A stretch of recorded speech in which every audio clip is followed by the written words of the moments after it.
Have you ever wanted to quit your day job? Like, seriously, who hasn't, right? Our guest today says, not so fast. I'm Chester Elton, and this is my dear friend and co-author, Adrian Gust. Well, thank you, Jess. Yeah, our guest today is a career advice expert. It's going to help us understand some mind shifts to rise and thrive at work. And overall, we hope that the time you spend with us will help remove the stigma of anxiety and mental health in the workplace and your personal life. And with us today is our new friend, Eliza Knox, the author of Don't Quit Your Day Job. She has built and led APAC, Asia Pacific, businesses for Google, Twitter, and Cloudflare, and was named 2020 APAC IT Woman of the Year. She has served as a global finance and consulting executive and is currently a board director and senior advisor for the Boston Consulting Group. She has an undergraduate degree from Brown in applied math and an MBA from NYU. She also writes regularly in a column at Forbes, sharing wisdom for professionals trying to do it all. Eliza, we are delighted to have you on our humble podcast. Thank you so much. I'm happy to be here. And the thing about Forbes is trying to share wisdom and a bit of humor. So maybe we can even do that here too. Well, you've studied people who manage successful and often huge workloads. So tell us a little bit about how the most successful differ from maybe those who struggle in that regard. Sure. To be clear, my studies are not so much research, but just day-to-day living, 40 years of working and seeing people around me. I think there are several factors at play. From a purely business perspective, I'd say there are three key attributes. One is the ability to prioritize. Two is delegation. Three is organization and focus. Successful executives are able to understand which issues need to be addressed immediately and which can wait, enabling them and their teams to focus on the most urgent and important. And they often assess this. I think really successful people are assessing this with inclusive discussion with their top team, right? It's not just on their own.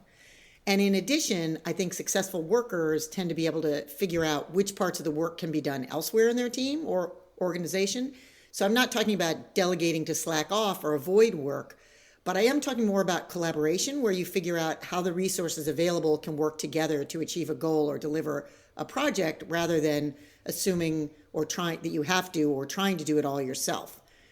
Finally, some degree of organization and focus is required. Each person needs to be able to hunker down and think or work for some period each day. Some people carve out quiet times. I think especially since we've had a lot of work from home during the pandemic, people have needed to carve out like no email or no call zones to avoid what sort of became what I call time soup. That's on the pure business side. I think a lot of my book is really more about the mind shifts to do this. And figuring out how to keep yourself energized and having the energy and the drive to want to manage the workloads. Excellent. It really leads me to my next question, this idea of burnout, seems to be so much more common nowadays. And what are some of the contributing factors that are causing the increase in burnout? And what are some of the ways that leaders can recognize and appreciate that there can be really a lot of productivity without fueling that overload and burnout in the workplace? Yeah, I think that's a great question. That's what I meant in sort of attitude of people and of leaders in terms of how to manage workloads. And part of it, I think, is mental and does relate to not creating huge amounts of anxiety. So my sense is one of the contributing factors is the reaction to the pandemic and this time soup, this sort of boundaryless time where all of your life was in one place. So there are advantages to being able to work from home or work from anywhere, but one of the disadvantages might be that everything blurred. So maybe somebody used to say, well, I'm not going to call Chester because he's at home now, but now Chester's at home all day. So of course I can call. So maybe 10 p.m. doesn't matter anymore, or 6 a.m. because he's there.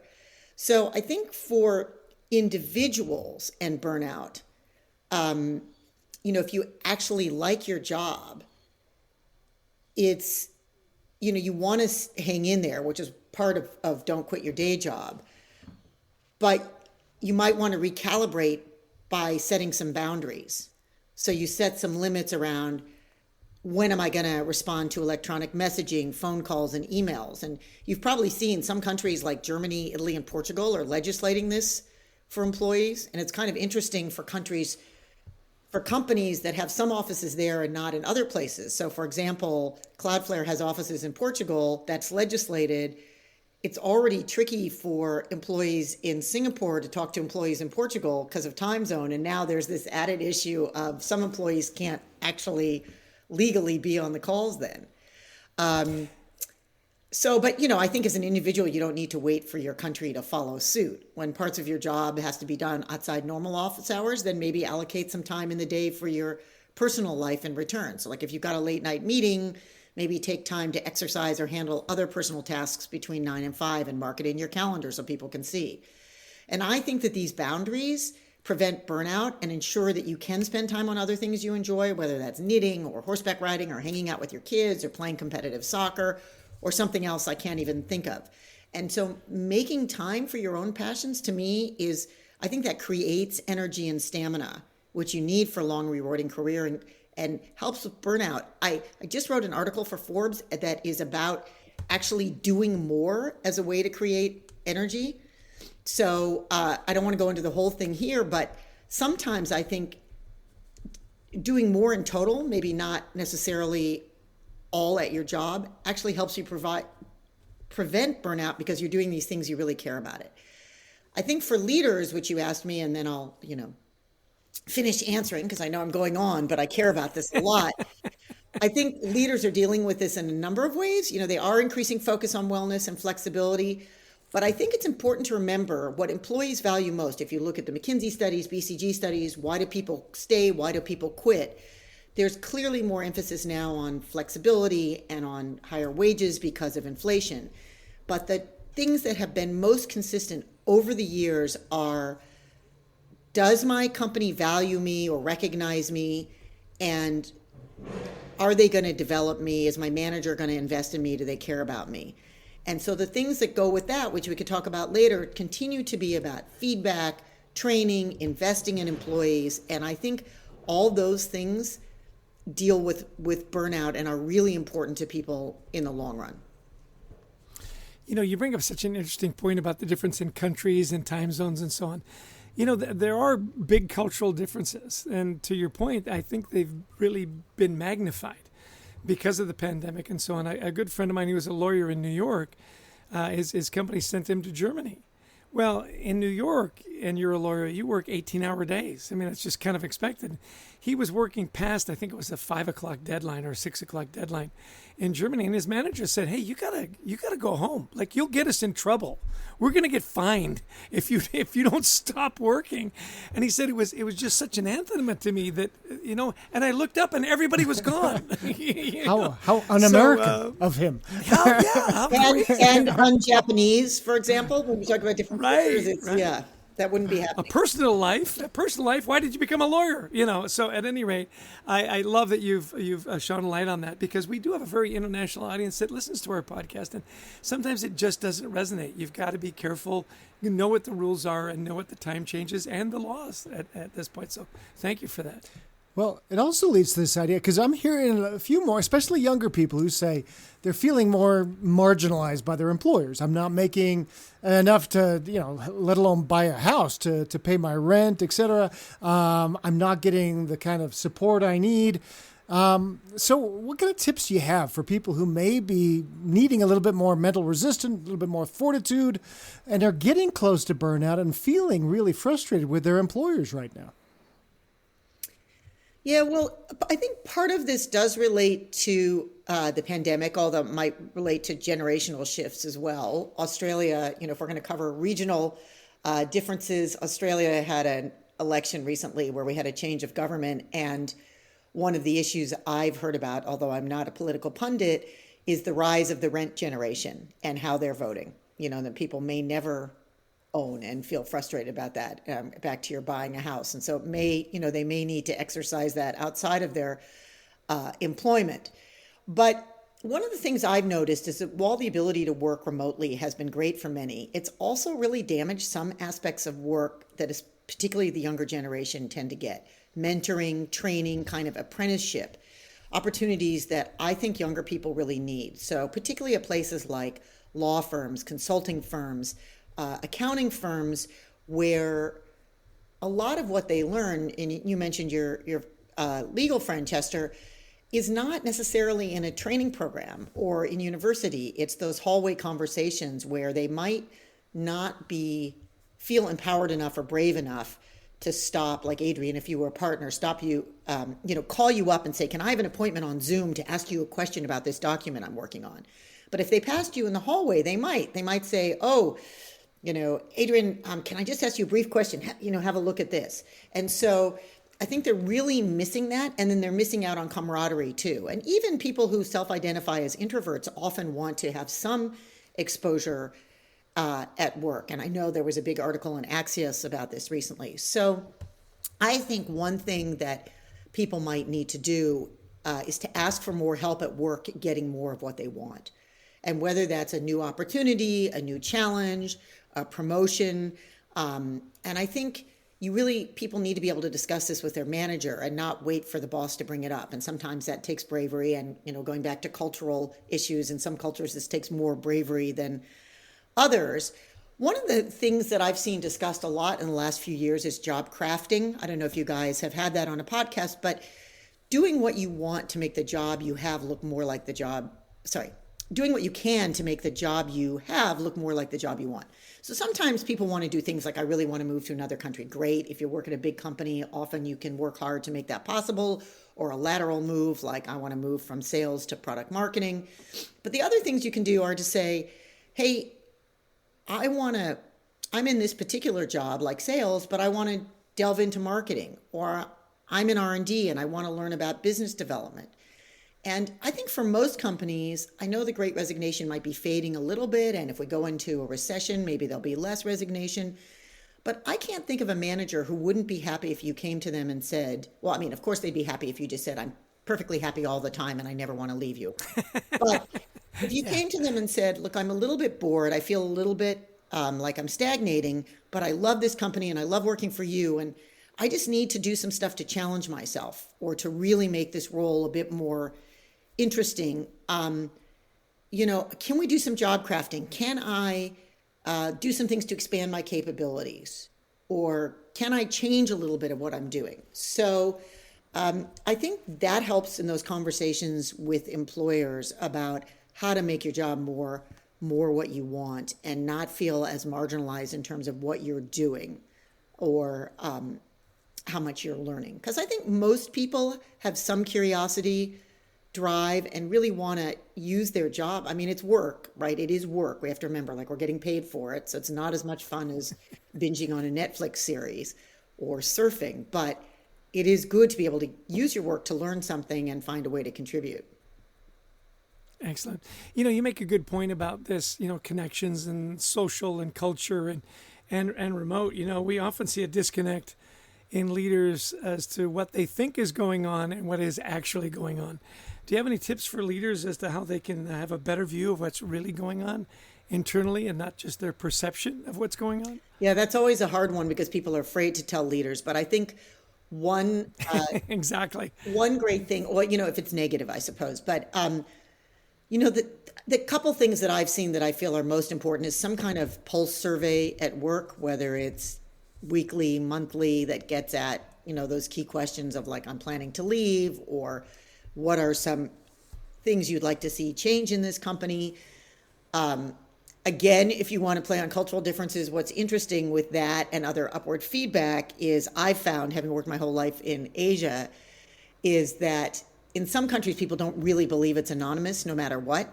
So, for example, in China, we always got great feedback no matter what, because they were pretty sure that somebody was looking at it, which you might not be a surprise given some of the approaches, from the government, for example, in China. I think we've had great businesses. I love working in China, but it is a different kind of society. And in Japan, it's sort of the other way. They seem to trust that it's anonymous, but maybe only once a year. And so you get this set of feedback that's all negative, and you think your whole Japan team is about to quit tomorrow. But it's their once a year or once a month chance to tell you everything that they would never actually articulate verbally.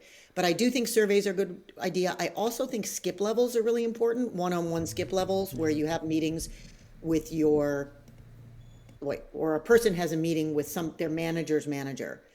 And often you can get at some issues that way, and they need to be one-on-one, and they probably don't need to be that often, maybe once a quarter, once every 6 months, where you're really encouraging them to feedback. And that way it's not just like spying on the individual, like, okay, I want to know about the person above you. You can do that with 360 or upward feedback, but just getting a feel one level down from where you normally get it. So I guess I would say, anonymous pulse surveys, upward feedback, and skip levels in person.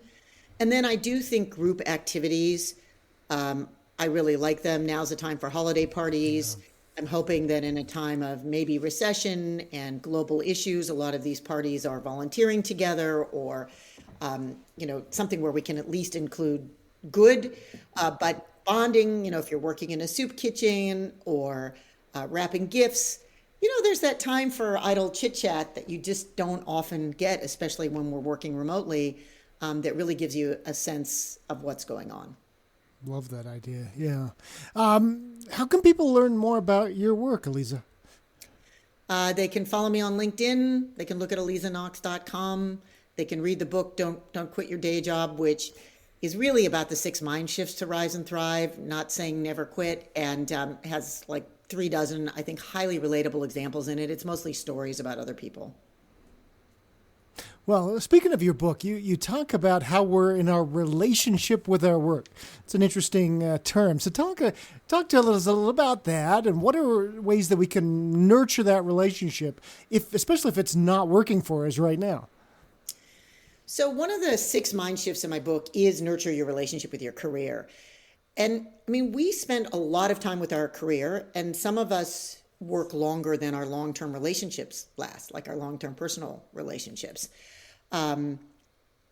So for example, I am still married to my first husband, as I call him, but I started working long before I met him. So that career relationship's longer than my partnership with him. And I think in all the books you read, everything you hear, it's like, don't expect everything from a love partner or a spouse, right? They can't fulfill all your needs. If you expect that, it's going to damage your relationship. But we seem to have gotten to this place where we want our career to fulfill everything. I think it's great that work has gone beyond just paying a salary, paying for housing, and it's really fantastic that many of us have had the opportunity to work for purpose-driven organizations. But still, I'm not sure your job can do everything for you. That's a really high bar. And so, I talk a lot about outside activities and other things you do to fulfill yourself. In addition, like, only you can take care of your relationship with your career. Sometimes as you're coming out of college, for example, or university, we've been in a stage where our parents, then our professors sort of take care of us, but I don't think you can really expect your manager or your company to do that. They need to take care of the shareholders, basically. And we are moving to B corporations and trying to think more about stakeholders like, the environment, our partners, our work partners, our customers, our employees, but still in many of the economies we're in, shareholders come first. So you got to take care of yourself. So I can give one story. A woman I met, I picked her up on a badminton court in Sydney because I really like badminton, and she looked about my level of kind of permanent advanced beginner. Turned out we worked in the same field, and she was at a big tech company, and she wanted a promotion, and her boss wasn't giving it to her. And I listened to the situation, and I think there were 3 people up for promotion, and he was basically keeping a lid on the tea kettle because he could only give one. And he thought, if I just don't give anybody, they'll all be equally unhappy, but nobody will leave because if I give one, the others will go. And so she said, okay, I'm leaving. I've looked at these other jobs. I have these offers, but I'd really rather stay. And I said, okay, well, if you threaten to quit or you tell them you're leaving and they offer you the promotion, will you stay? And she said, no, I don't want to get a promotion that way. So my view was, well, I think you're sabotaging yourself. If you'd rather stay at that big tech firm that you're at, and if when you say you're going to go, they offer you that promotion, they're not giving you that promotion just because you're threatening to leave. They're giving you that promotion because they think you're going to lose you and they think you're good. And to say that, well, I'm not going to go, I'm not going to take it because of that, you're actually sabotaging yourself. But it's your career and you want that. So you need to manage that relationship in a way that's good for you. So I think, You know, it's yeah, go ahead. Well, it's so interesting you give that example. I was talking to a young man that I mentored just the other day, and it was all about work-life balance, and they don't appreciate me as much, and I've got a friend at another place, and I've got an offer, and it's so funny that you said that. I said, well, do you think that this move is going to solve all your life's problems? And he goes, well, I just think it would be great. And he said, but then when I mentioned to them I might leave, they offered me a raise. They offered me. And I said, look, you're crazy to leave a place where they want you that badly, right? And, so it is interesting. I think you're right. We think that our jobs have to solve all our problems. And sometimes we think by leaving, that's going to solve all our problems, when really, we're the ones that solve our problems, which brings me to my next question, and that is, so when do you know the relationship's going bad? Well, when is it that you're screaming in the shower by yourself, or or you're over medicating? I mean, what are some of the tips early on that people can say, you know what, this relationship is not going well and I need to address it? Can you help us there? Sure. Although I'm not a counselor, and sometimes you think relationships that are starting to go bad, you get counseling, right? You try to work it out as opposed to just walking out, right? So that's always important to remember. But I think it's a great question for now, because I'm sure everybody knows that the TikTok popularization of the idea of quiet quitting. And I think if you're at that stage, or, like slamming your computer shut and talking about leaving, and then maybe that's a sign to move on, because I think things like quiet quitting, staying put, and just doing less likely will just lead to increased frustration, not joy. I mean, if quiet quitting is just setting some boundaries like we talked about earlier, great. I think that's a terrific thing to do. But if your job is soul destroying, you start looking around. And sometimes just the act of looking around helps you. I used to encourage people who worked for me who thought that they were unhappy. They were like, oh, I'm thinking about leaving, or I'm just not sure I'm getting what I want. I'm like, go job date, which, we could call informational interviewing or whatever. Go see what's out there, and that's harder to do in like a long-term relationship. But I think at work, you can do it. You go look and see. And sometimes it makes you feel good just because you go, oh, other people would like me, right? I can date. People want to see me. And you go, I've seen all these things. I've looked around and I like where I am, and I'd rather stay there. And then, for me as a manager, they come back to work happier instead of feeling unhappy. But if they find something that's good for their development, and they should go. But I do still think, back to what we were talking about before, if you think you're unhappy because you're not challenged, think about other things you can do. It's always hard. You have to prove yourself in a new company. Think about lateral moves, geo moves, job crafting, new manager, new team. But then if that's really not solving it, and maybe that's my little bits of like thinking about counseling, but then if that's really not solving it, do the job dating and find something. I think my only counsel is really to make sure you go forward to something that you want, as to your point, Chester, about like, why are you leaving? Something you really want. Don't just flee a situation you don't like. I read last year, and this was only partway through the Great Resignation, that 5% of Americans who had left already went back to their old roles. And I'm sure that understates the numbers who would have liked to go back, because you can't always get your old job back, right? And Amy Cuddy, the power position professor at Harvard, I think, said part of the quitting was kind of taking a power position, like, okay, I'm mad at you guys, I'm going to go, which is really fulfilling for about 5 minutes. But then if you realize, right, yeah, I would have rather stayed, it can be too late. So I think, really take some steps first to make sure that it really is a relationship problem. And then if you can't fix it, then go. We're hearing that a lot. It really is that idea of, leaders that we work with, a lot of leaders, they're telling us, people are calling, they want to come back, and the grass really wasn't greener. Hey, this has been such a great conversation, Eliza. I've taken tons of notes. What are two things would you want our listeners to take away today? If you have a couple of little pieces of advice quickly, 30 seconds to do so, what would you tell them? Okay, I think I'm just going to use it for one, because it takes more than 30 seconds. Great. I talk a lot in the book about a personal board of directors, and I'm sure you guys would be great for someone to have on their personal board of directors. But if we think about a board that corporates have, where there's a variety of different skills and experiences that help guide you, you often hear people talk about mentoring, and that's a lot of pressure on one person, and they're probably not going to know it all. And so there's a lot of ways you can look up articles to think about how to have some outside perspective on your career that can help you think through these things, that is less of a burden, say, on a mentor, or you might not have a chemistry or find a good mentor, and that really gives you the kind of guidance that you need. I think podcasts like your guys are a really good first step, but it isn't personalized, and board of directors can help make it more personal. Brilliant. It's been a delight to have you on the show, Eliza. We're going to, talk about what we learned on our own here, but thank you for your wisdom and your time and getting up so early and sharing with us, these great nuggets. I really do appreciate your concept of, do you have a relationship with your job? And it's so interesting because Adrian and I are also on our first spouses, and hopefully it'll stay that way.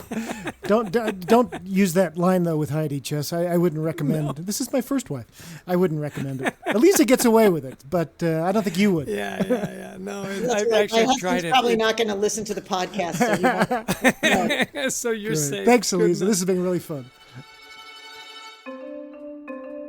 So, Adrian, great conversation. Another great expert on how to manage anxiety and manage your career. Give me a couple of your takeaways. Well, really smart. You can tell, been a senior level executive in many big companies. So you can tell, very smart person. And, so many things here, starting with, look, let's set some boundaries, right?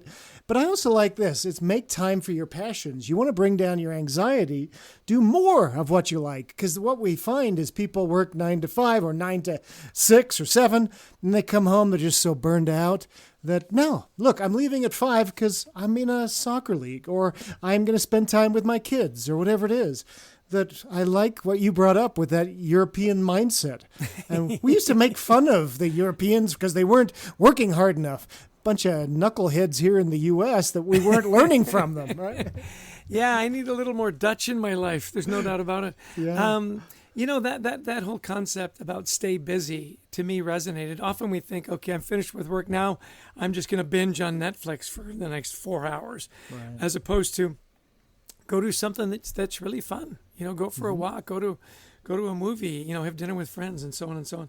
I really appreciated the whole concept of a relationship with your job, and that it needs to be nurtured, that you've got to pay attention, and that you've got to look for the signs of a good relationship and a bad relationship. I also got a real kick out of the fact that she said, I've had a relationship with my job longer than I've had with my first husband. Yeah. Well, it's with your career too, right? Yes. It's because you move jobs in your world, but your career is this, you're nurturing, you're looking for what works best. And before you find your significant other, there may have been ones where you tried and didn't work. And that's where, you're having this longer term relationship. So I thought that was really great. And part of that she was saying is, look, she called it job crafting. We called this job sculpting when we wrote What Motivates Me. And the idea is go into your boss and say, love working here. I want to feel more challenged. What can we do to do a little bit less of what's frustrating, a little bit more of what gives me energy? What boss wouldn't want to have that conversation? Exactly. And this idea, too, that somehow we've gotten into this mode that our jobs should solve all our life's problems. I thought that was such a great insight, Yeah. It should be my purpose. It should be so fulfilled, which I think is a dangerous place to go, really, when your whole identity is wrapped up in your job, in your career. That's probably not the most healthy place to be. Last one for me is job dating. If you really are unhappy, go job dating. Go see, hey, there are people that do appreciate me. There are people that think I'm pretty talented. And just that discovery that, look, even though they may not appreciate me here, I am good, I have worth, and how fulfilling that was. That was a great tip. I thought that was good. Yeah, you're not being disloyal by just checking out, picking up the phone or answering an ad now and then. Yeah, now, Adrian, just really quick. I know where you're going to go. Don't go there. Just keep her your first wife is all I'm going to say. No, the last one is I love that it was this personal board of directors, because I do this. You and I, we mentor a lot of people. And sometimes we feel like, no, I've got a mentor. And I loved her point was, one person doesn't know everything. Yeah. And so have a board of directors versus a mentor. I think that was wise. Yeah, and it puts a lot of pressure on that one mentor, to have Yeah. all the answers. Yeah. Well, again, listen, we really appreciate you all tuning in and listening to our guests, and we really hope that it's helped you manage your career, manage your job, manage your anxiety. We are always so grateful for the time that you give us, and we're grateful for the wonderful people that put this podcast together for us. Our producer, Brent Klein, out of Austin, Texas. Nobody better than Brent Klein. And to Christy Lawrence, who really is the straw that stirs the drink. She gets us all these wonderful guests, and of course, all of you who listen in. Well, if you like the podcast, please share it. We'd also love you to visit thecultureworks.com. That's thecultureworks.com for free resources to help you and your team thrive.